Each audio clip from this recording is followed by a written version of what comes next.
is lit or light. Keep it safe and make sure there's no fire. Open to YouTube and look for Kids Fire Protection Answers. Hi guys, so we're going to talk about kitchen systems. Kitchen fire suppression systems.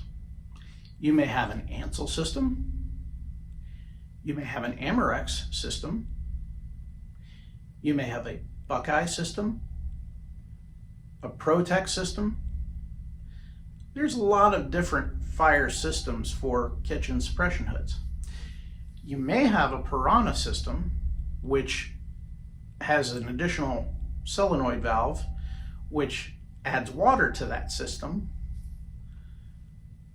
You may have a completely electronic system, like a captive air system, which is set up to run on heat detectors underneath the hood, which are those little antennas that stick down like this. Yeah. So anytime that you're cooking, you need to have your exhaust fan and lighting on underneath that kitchen hood. The reason for this is if anything happens, your system needs to have a draw, an electronic draw. It's going to help it to activate properly and do what it needs to do, because there's makeup air that comes on and will add more suction to get smoke and flame out. These links, different types for different types of systems, will break apart, and that's what activates your system. They're up inside the filters. So when your system activates, chemical is sprayed not only onto the kitchen appliances, but up inside the hood itself. So it has to be cleaned from the top all the way down through the hood, and all your kitchen appliances, all your grease and food that was anywhere in contact with that has to be thrown away and replaced. Everything has to be scrubbed down. Usually within 5 to 6 hours is a great idea, because this stuff will eat metal. It will start to corrode that metal, and your kitchen appliances won't be shiny anymore. So you need to get on top of that right away, cleaning and making sure that everything's shut down properly. So on your kitchen hood, you're going to have these micro switches. When it activates your system, it's going to shunt trip all the outlets underneath that hood. It's intentional.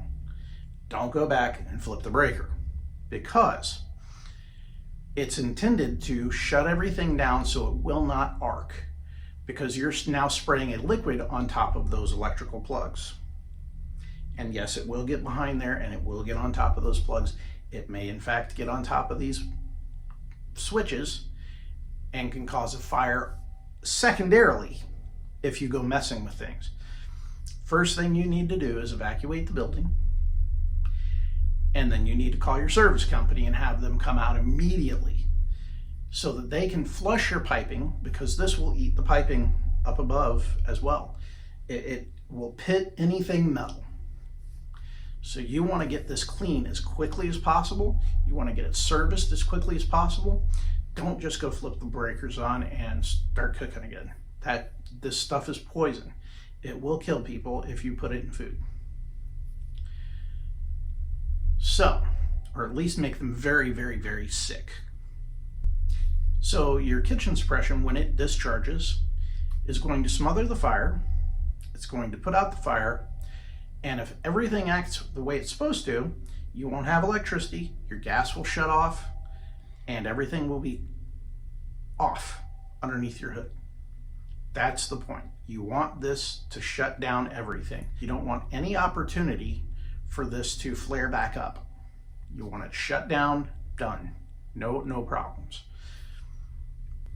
If it's an accidental discharge, somebody pulled the pull station, or somebody's jacket caught on something, or the line in the hood broke because you haven't had the system cleaned and it corroded and broke. Happens a lot. so you wouldn't be the only one. You need to have your service company out and have them take care of things as quickly as possible. Not only do you need to call your service company to have them come out and reset everything and flush your system out, but you need to call a hood cleaning company to have them come and start at the top on the fan and work their way down and clean that entire hood system and get everything out of there.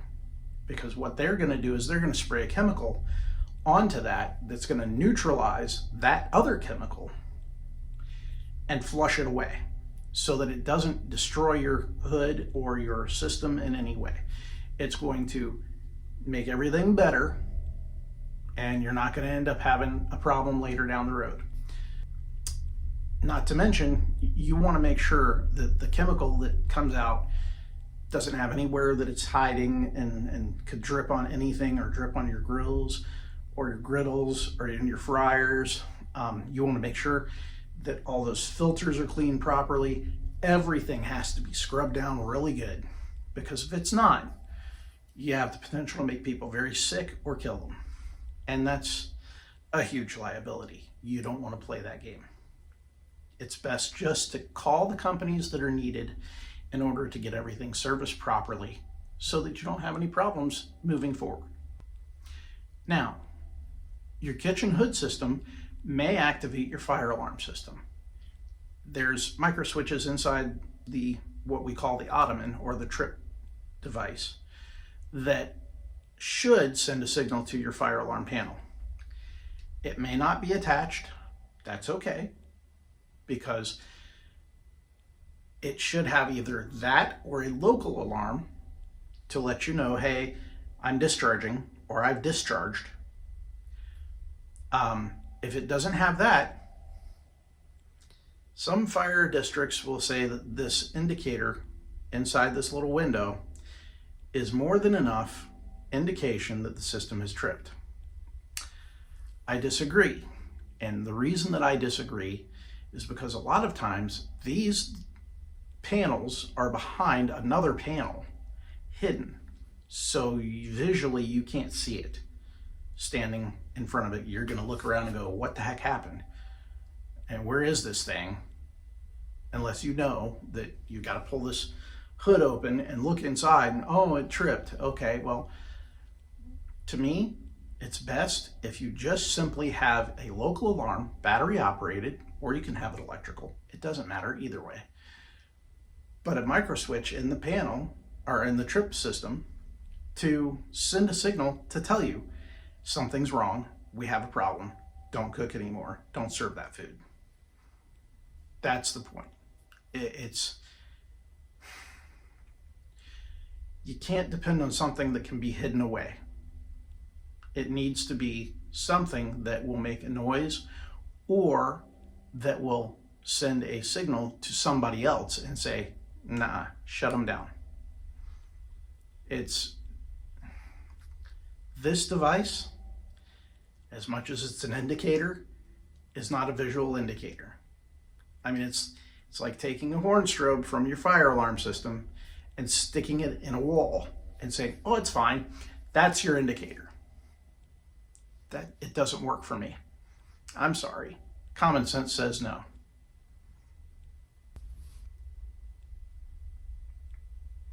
Well, if you have any more questions about kitchen fire protection systems and how they work and function, send me an email and we'll talk about it and discuss your issue and discuss your question.